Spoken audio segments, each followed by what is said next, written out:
I'm absolutely livid. 4-0. Actually, no, I'm going to be honest. I'm not livid because I remember one time I was in middle school. I was in grade 8.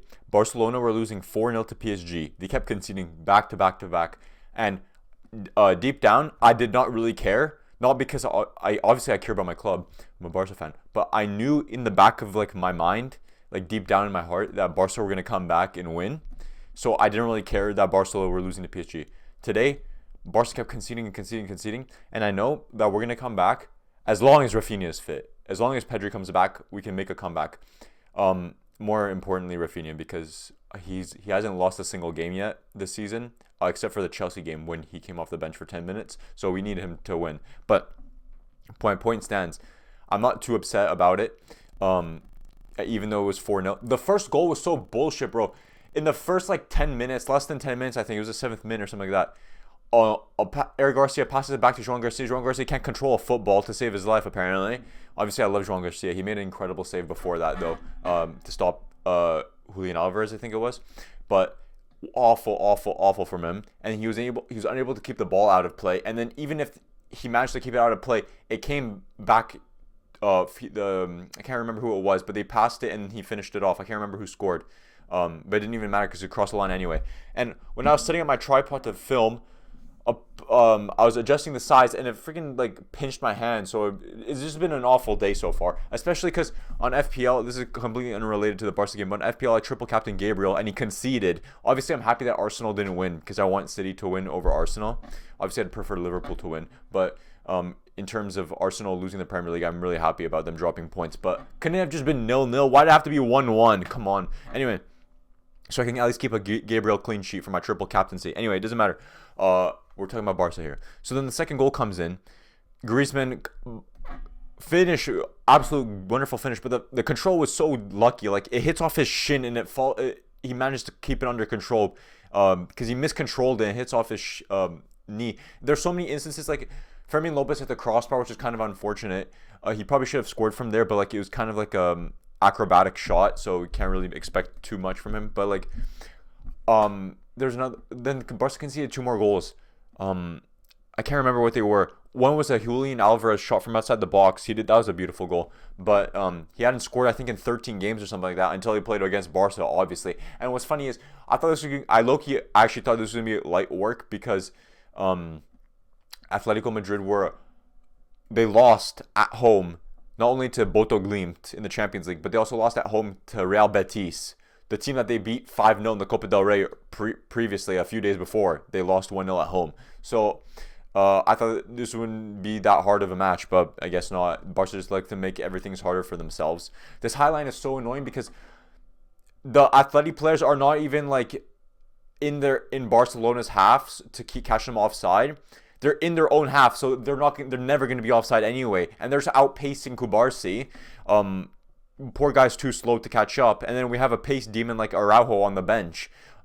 Obviously he's not the best at defending, but I mean like Jules Koundé isn't the best at defending either, yet he still continues to start. To be fair, Koundé was pretty decent when in terms of passing today. His defending wasn't the greatest still. Like there's one of the goals I remember he got megged. I think that was the third goal. He got megged and it was 3-0, and then Julian Alvarez makes it 4-0. But then after the second half, Eric Garcia got sent off. Thankfully, it was just like in the last few minutes. But then obviously now he's out for the second leg, and who's gonna replace him? It's probably gonna be Araujo or Marc Bernal. Lewandowski had to come on to replace Casado because Casado got booked, which made sense. Because Casado Loki could have got a second yellow card again if he wasn't if he was a little bit reckless. He made sure to be careful, I guess, because he didn't get sent off. But still, he had to come off because it was too risky to have a defensive midfielder on a yellow card so early on. So it made sense for Flick to bring on Lewa early. But Lewa Loki did nothing. The Kubarsi disallowed goal. Good finish from him, obviously.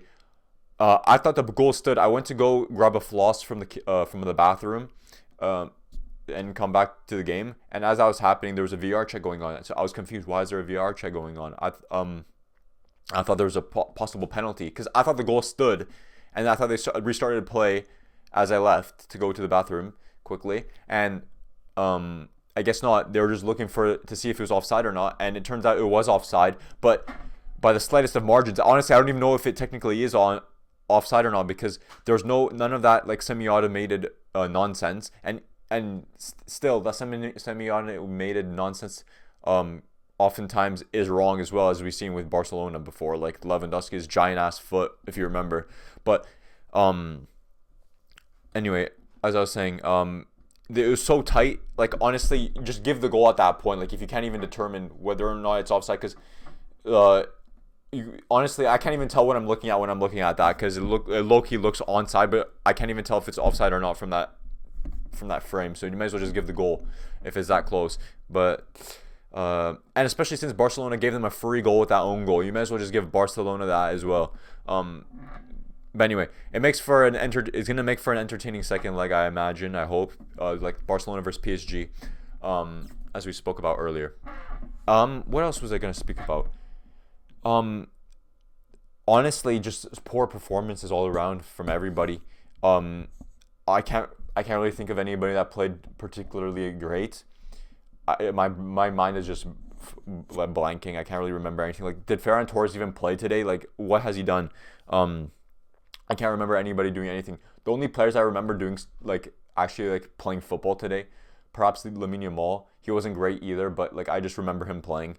I remember Balde had a shot with his right foot. He took a shot from so far away with his right foot. At least he's trying to score, but, like, come on, bro, you're not going to score. Just pass the ball.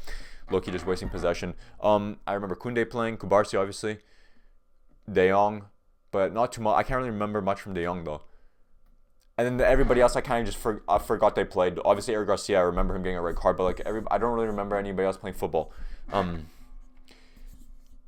Anyway, well, my pop filter came off a bit. Anyway, let me know your guys' thoughts on the game. If you want to continue listen to me yap about football, I post shorts on this channel. Shorts per day. Oh shoot, my microphone got unplugged. Hang on. I'm not sure if it picked up on the. Anyway, I'm yapping. You can like, follow, subscribe. You can check out my socials. Links are in the description.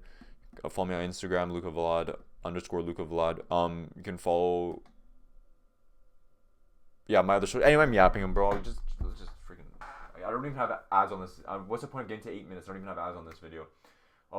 Comment your thoughts, and I hope to see you in another video. Visca Barca, bye.